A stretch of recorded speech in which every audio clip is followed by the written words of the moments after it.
I come from a farming background. I was reared on a commercial dairy farm. I got married and had my first son.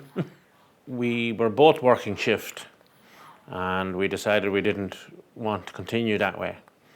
But we were living in a mobile home, and we had the possibility of getting a bit of land. And the farm we're on now, we eventually sold a piece of land in the house we have, and we bought our 20 acres now where we live in rural South Wexford. At present we have, I suppose we can sort of break it down, we have an acre and a half where there's plastic tunnels, polytunnels, and outdoor growing for vegetables.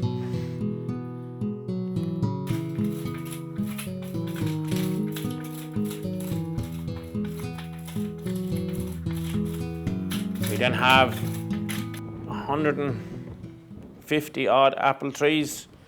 They're quite young still, they're only 6 years old, so this is our first year of production. We hope to develop some odd things like cherries and other stuff in that.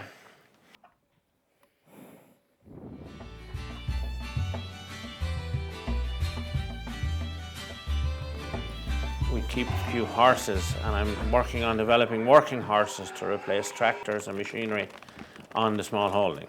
Traditionally, you would have called it a mixed farm, but there's no cattle or sheep or anything like that.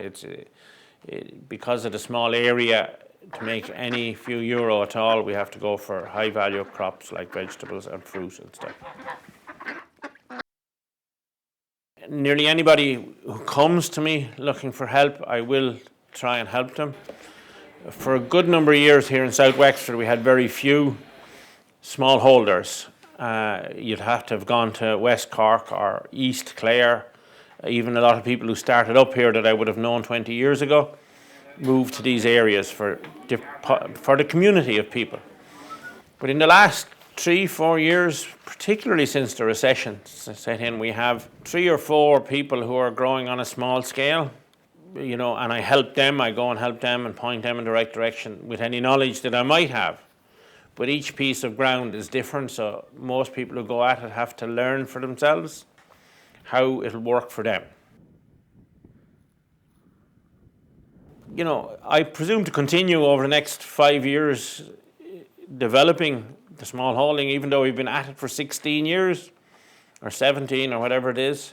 The other thing we haven't planted a lot of is nut trees, hazelnuts, walnuts and other things like that. So all these things are possibilities.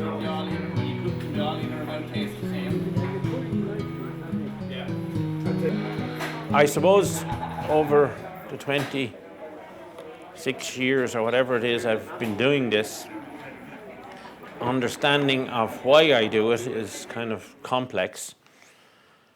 But the knowledge that has come to me over that number of years is that the soil feeds the human race, and if we don't look after the soil and our ability to produce food, it could be very serious in the future.